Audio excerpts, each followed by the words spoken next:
रूस यूक्रेन विवाद ने अब युद्ध का रूप ले लिया है। रूस ने यूक्रेन पर हमला कर दिया है। यूक्रेन में हिमाचल के भी कई स्टूडेंट्स फंस गए हैं। इसके अलावा अन्य लोगों की भी यूक्रेन में फंसे होने की सूचना है, जिन्हें देश वापसी के लिए सरकार ने केंद्र के समक्ष मामले को रखा है। मुख्यमंत्री जयराम ठाकुर ने कहा कि यूक्रेन में हिमाचल प्रदेश के 7 मेडिकल स्टूडेंट्स फंसे होने की जानकारी मिली है। मामले को केंद्र के सामने रखा गया। फंसे लोगों की सारी जानकारी विदेश मंत्रालय के पास उपलब्ध है। उम्मीद है कि सभी जल्द ही सुरक्षित वापस देश लौटेंगे। 7 बच्चे उसमें हैं जो स्टूडेंट हैं, मेडिकल स्टूडेंट बताए गए हैं, ज़्यादातर हैं उसमें जो वहाँ फंसे हुए हैं। मैं उम्मीद करता हूँ कि वो सब सुरक्षित होंगे और हमने इस मामले को केंद्र के साथ भी टेकअप किया हुआ है। केंद्र सरकार ने भी प्रयत्न किए हैं और उम्मीद करता हूँ कि बहुत जल्दी वो वापस सुरक्षित भारत आए। तो बताए जा रहे हैं, लेकिन एग्जैक्ट नंबर जो जितना भी है वो हमारे केंद्र सरकार के पास, विदेश मंत्रालय के पास उपलब्ध है और मैं समझता हूं कि वो निश्चित रूप से कुछ न कुछ गंभीर कार्रवाई पर निश्चित। वहीं मुकेश अग्निहोत्री ने कहा कि यह संवेदनशील मामला है। सभी बच्चों को वापस लाने की सरकार की जिम्मेदारी है। एयरलाइंस ने किराए बढ़ा दिए हैं। ऐसे में सरकार को उन्हें सुरक्षित वापस लाने के लिए कदम समय रहते उठाने चाहिए। वो काफी दिनों से बोलते आ रहे हैं और मुझे लगता है थोड़ी डिले हो गई। प्रदेश सरकार को केंद्र सरकार से बात करके एम्बेसी से साथ टाई अप करके अब तक बच्चे निकाल लेने चाहिए थे। हमारे बच्चे वहाँ पढ़ने के लिए गए हैं, प्रोफेशनल एजुकेशन के लिए गए हैं। जितने भी गए हैं लिस्टें तैयार करके पेरेंट्स से बात करके जो है उनको कैसे वहाँ से लाना है। और ये बहुत संवेदनशील मसला है। हमने पहले भी कहा था कि इनके किराए का बंदोबस्त जो है सरकार को कर देना चाहिए था। जितने भी बच्चे हैं उनका जो है, क्योंकि प्राइवेट एयरलाइंस हो गई, उन्होंने किराए बढ़ा दिए। जो 35,000 का टिकट था, कोई 70,000, कोई 1.5 लाख, कितनी राशि मैं रोज़ पढ़ रहा हूँ कि राशि बढ़ा दी टिकट की। और बच्चों के पेरेंट्स किसी भी हालत में देने की कोशिश कर रहे हैं, लेकिन ये तो सरकार को दे देना चाहिए था। अब हालात जब बहुत ही बिगड़ गए हैं, अब भी सरकार जो है टाई अप करे कि क्या किया जा सकता, क्या नहीं किया जा सकता। मैं तो आग्रह ही कर सकता हूँ सरकार से कि इसमें संवेदनशीलता से काम किया जाए। नेता प्रतिपक्ष मुकेश अग्निहोत्री ने विधानसभा सदस्यों की जासूसी लगाने का आरोप लगाया। अग्निहोत्री ने बताया कि खुफिया विभाग को दिए दिशा निर्देशों के मुताबिक विधायकों के पीएसओ को गुपचुप तरीके से सुबह 7 बजे लोकेशन देने को कहा गया है। पीएसओ से मुखबिरी करवाने वाले अधिकारियों को हटाया जाए। ये गंभीर मामला है। मुख्यमंत्री स्पष्टीकरण दे। मैसेज इंटरसेप्ट हुआ है और उसका प्रिंट भी मैंने जो है सदन में दिखाया।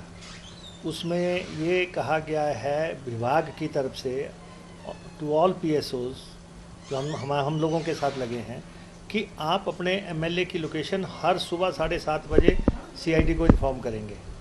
नंबर 1। नंबर 2, जो हम आदेश दे रहे हैं इसकी जानकारी कंसर्न्ड एमएलए को नहीं होनी चाहिए किसी भी हालत में। ये जासूसी नहीं है तो और क्या है। आप जो है एमएलएज की निजता पे हमला कर रहे हैं, उनके विशेषाधिकारों का हनन कर रहे हैं, उनके लोकतांत्रिक अधिकार क्षेत्र पे जो है आप वार कर रहे हैं। और इस ढंग से उनको पेगासस तो मिला नहीं, उन्होंने पीएसओज को ही बना दिया पेगासस और उनके साथ जो है ये शुरू कर दिया। और लगातार जो है हमें पता है सर्विलेंस करवानी है आपने। इतना क्राइम हो रहा है, कितना नारकोटिक्स के केस हो रहे हैं और कितना चिट्टा लेके लोग आ रहे हैं, इन पे करो। ये कोई अराजक तत्वों पे हो सकता है, आतंकवादियों पे हो सकता है, माफिया हो सकता है। आप जिन पे करना है सर्विलेंस उन पे करो ना। एमएलएस की भी कोई सर्विलेंस कराता है नहीं, इससे संवेदनशील का अगर लिखित में आदेश निकाल देते हैं, इससे ज़्यादा क्या हो सकता है। सरकार को क्या अधिकार है कि आप चुने हुए इलेक्टेड एमएलएस पे जो है इस ढंग का सर्विलेंस करवाएं और उनका पता करवाएं कि वो क्या कर रहे हैं, क्या खा रहे हैं। सत्ता पक्ष की भी हो रही है और मुख्यमंत्री ये कह रहे हैं कि कोई ऐसा आदेश निर्देश नहीं। वो कह रहे हैं कि पॉलिटिकल डायरेक्शन है। मुख्यमंत्री जी के पास होम डिपार्टमेंट है, ये तो इसके जिम्मेदार तो मुख्यमंत्री हैं। होम डिपार्टमेंट मुख्यमंत्री जी के पास है। अगर वो कहें कि ये आधिकारिक स्तर पे हो रहा है, सरकार क्या होती है, सरकार कम्बिनेशन होती है। अगर आप कहें कि पॉलिटिकल फैसला नहीं है, ये एडमिनिस्ट्रेटिव फैसला है, तो आप एक्शन करो। जिसने भी ये आदेश दिया एमएलएस की सर्विलेंस का, उसको जो है सस्पेंड करो, उसके खिलाफ एक्शन लो। तो सीधे तौर पर डीजीपी के अलावा तो कोई ऐसे आदेश दे नहीं सकता है। नहीं, जिसने भी किया है, सीआईडी के ग्रुप में ये स्पष्ट तौर पे डाला गया है कि एमएलएस की जासूसी करो।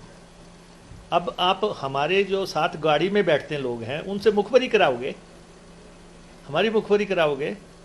हमारे एक एमएलए को जो हैं उनके पास गनमैन नहीं है, वहाँ पे जो है ये कहा जा रहा है कि आपको सीआईडी से फंड दे दिए जाएंगे और आप जो है उनकी जो मूवमेंट है उसके बारे में जानकारी देंगे। ये तो एक्सेप्टेबल नहीं है। मुख्यमंत्री जयराम ठाकुर ने विपक्ष के नेता के सवाल पर कहा कि सरकार की तरफ से इस तरह के कोई आदेश नहीं है। जब वह भी विधायक थे तो उन्हें लोकेशन के लिए पूछा जाता था। वैसे भी पीएसओ विधायक का ही करीबी होता है। यदि ऐसा संदेश कहीं से आया है तो गलत है। सरकार ने इस तरह कोई आदेश नहीं दिए हैं। यदि ऐसा पाया गया तो कार्यवाही की जाएगी। चर्चा हुई है, अच्छी चर्चा हुई है, और मैं इस बात को कह सकता हूं कि जो महत्वपूर्ण इश्यूज सदन के अंदर चर्चा होने चाहिए थे, और जैसे ऊना में घटना घटित हुई है, उस घटना घटित होने के पश्चात हमने वहां पर इन्वेस्टिगेशन के लिए 7 दिन का वक्त दिया है, और उसमें हमने आज स्टेटमेंट भी हाउस में दी है कि इंश्योर करें कि विदिन 7 डेज वो रिपोर्ट आ जाए और उसके बाद जो कार्रवाई अगली करनी है उसको हम करेंगे। लेकिन कुछ चीज़ों को लेकर के मुझे लगता है कि बातें कहीं होती है और कहीं पहुंचने की कोशिशें होती हैं।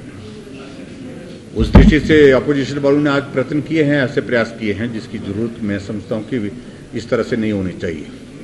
चाहे वो जहरीली शराब के संबंध में घटना घटित हुई है, हमने उसमें ऐसी कार्रवाई की है जिस कार्रवाई को आने वाले समय में लंबे समय तक याद किया जाएगा। और दूसरी जहां ये अभी जो घटना ऊना में घटित हुई है उसको भी बहुत गंभीरता से लिए, उस पर भी सख्त कार्रवाई होगी। इस बात को हमने सुनिश्चित करने के लिए कहा है।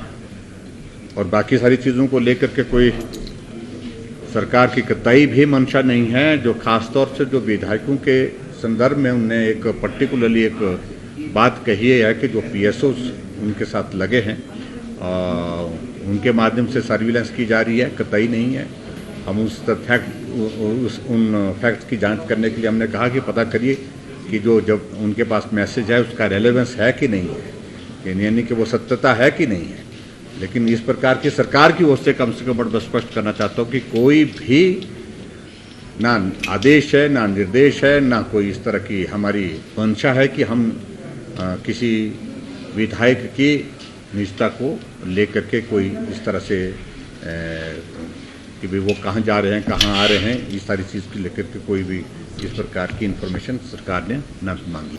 लाइफ टाइम्स टीवी के लिए शिमला से सोनी की रिपोर्ट। आ रही है ऑल न्यू बुलेनो, आप सभी की पसंदीदा कार बिल्कुल नए अवतार में।